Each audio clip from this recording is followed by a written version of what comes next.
dudes, and today we are going to be talking about VTI. What is it?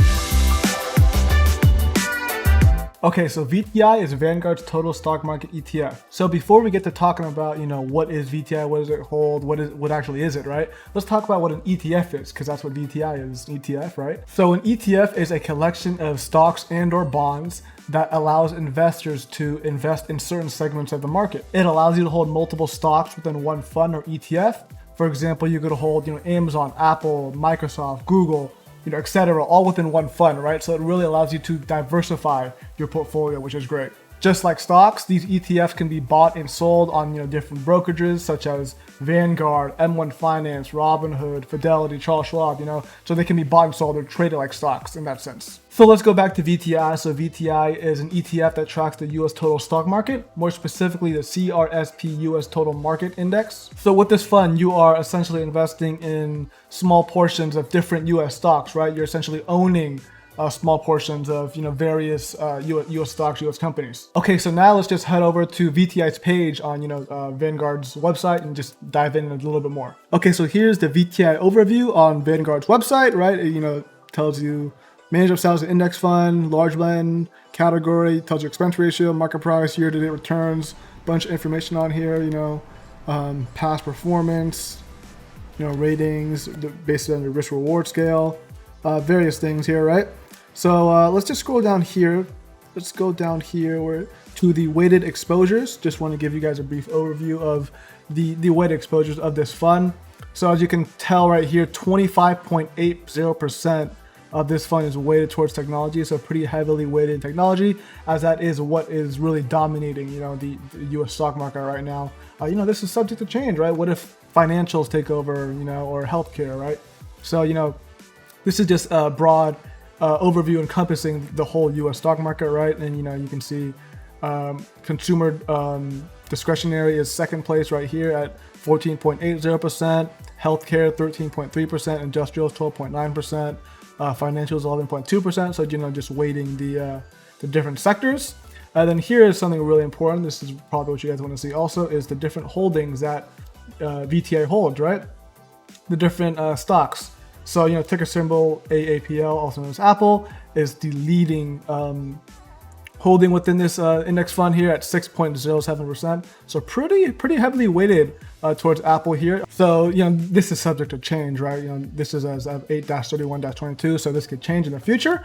But right now, the top 10 holdings within VTI are Apple, Microsoft, Amazon, Tesla, Alphabet, United Health Group, Berkshire Hathaway Class B, Johnson & Johnson, and ExxonMobil. So, these are the top 10 companies within VTI, and these actually make up, 23.13% of the entire fund. So just these top 10 companies alone, if you add up the percentage of the funds, it comes out to 23.13%. So yeah, whatever happens with these companies is going to obviously have an effect on the overall performance of the fund. So just something to note there, right? These top 10 companies hold a pretty significant weight towards the entire fund. So if we go up to the top here, the expense ratio is great for this fund. VTI has an extremely low expense ratio at 0.03%. So for every $10,000 you invest into VTI, $3 of that goes to Vanguard to manage the fund, right? So very low expense ratio, great for long-term investment right here. Okay, so now I just want to take a quick view at VTI's past performance. Say you were put $10,000 into VTI 10, 20, 30, 40 years ago. What type of gains, what type of returns are we getting, right? So I know past performance doesn't guarantee future returns, but this just let's just go over here. This just allows us to get a brief overview of what potentially could happen, right? If we were to invest into VTI, just get a quick glimpse, right? So this is Portfolio Visualizer. It allows us to back test different portfolios based on asset classes here. So let's select US stock market. That's what VTI essentially is. It's US total stock market. This website has data going back to 1972, which is pretty cool here. But let's go 2012. So 2012, 2022, 10 years. Let's put in 10 grand here. Just initial investment of $10,000. And we're not going to contribute any more money. Let's just see what happens here. Analyze portfolios. And we have to select 100% right here, so 100% into VTI, just like theoretically. So we start with 10 grand, and we have a final balance of $37,000. $37,000 over 10 years. So that's almost quadrupling your money over 10 years. I mean, that's pretty impressive, right? I know the market's been doing very well over the past decade, right? CAGR value right here at 13.05%. So CAGR stands for compounded annual growth rate. So the annual growth rate of this portfolio here is 13.05% over the past 10 years. So, done very well here. Even, during this COVID, crash right here, right? We went to 29,000 here, down to 23,000, but look at all the way back up to $44,000, and now it's hovering around $37,000. We're kind of in a rough time for the market, but still almost 4x, 3.7x our money over 10 years, right? That's very good. Max drawdown of 21.43%. So that's over the past 10 years, right? Let's say, let's go back another 10 years. Actually, I'll meet you halfway, because I know 2000, 2001, 2002 were, the tech bubble crash, so that was a tough time. So let's go there. Let's just say we started investing in 2000. We're in for 22 years. All right. Okay, just a little bit more, right? So it's tough because, we're in here. Look at 2000, 2001, 2002. It's gone down a lot, right? And then, of course, 2008, tough time in the market. 2 really tough times in the market. But still, nonetheless, $42,000 over 22 years. So we over 4x our money, right? The CAGR value here is at 6.6%. It's lower than over the past 10 years because of these 2 tough times in the financial market here. But, this was with $10,000 initially invested. So we just stuck 10 grand in at the beginning of 2000, right? Over here. But let's just go into here, cash flows. Let's contribute a fixed amount. Let's say we put in $500 a month, right?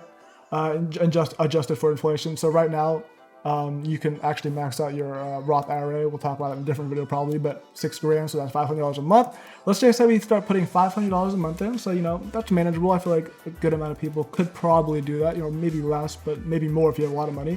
But, just for example, $500 a month. Let's do $500. Oh, we change that to monthly. So we contribute $500 a month. That's 6 grand a year. Let's analyze this portfolio.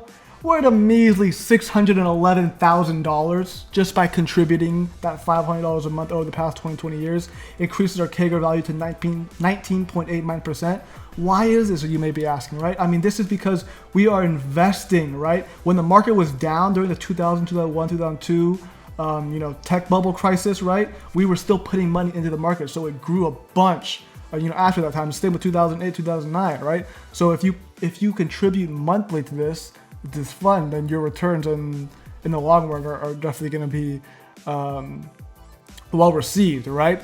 So that's $10,000 to $611,000. Okay, let's go all the way back, 1972, 50 years. So I'm 20 years old right now, or 22 years old. Sorry, 22 years old. I'll be 72 in this theoretical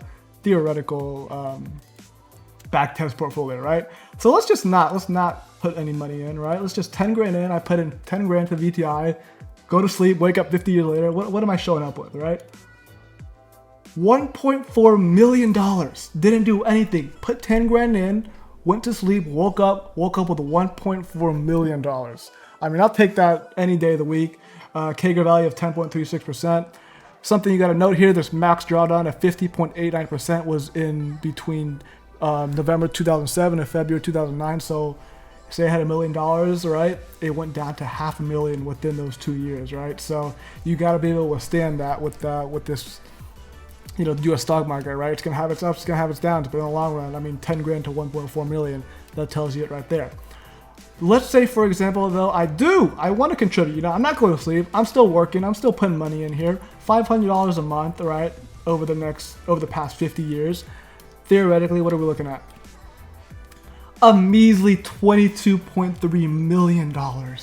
I mean, come on now, you got to be impressed with that. 10 grand at 22.3 million. I know it was over a long time, but investing is all about time, right? 50 years later, I wake up with $22.3 million. CAGR value of 16.44%. Again, that max drawdown is pretty much the same at minus 50%. Gotta be able to stand that, but look at that, just growth, compounding annually, right? 50 years later, I'm waking up with $22 million. So, this is just VTI. We can talk about other funds, other retirement stuff in other videos, but VTI is a great fund to, own the entire U.S. stock market, right?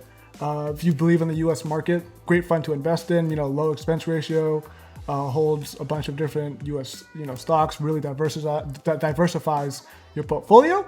So yeah, hope you guys enjoyed this video on VTI, Vanguard's total stock market ETF. If you guys have any questions or any other recommendations for videos in the future, make sure to leave them down in the comments below. Thank you guys for watching. Make sure to rate, comment, subscribe. See you next time. All right.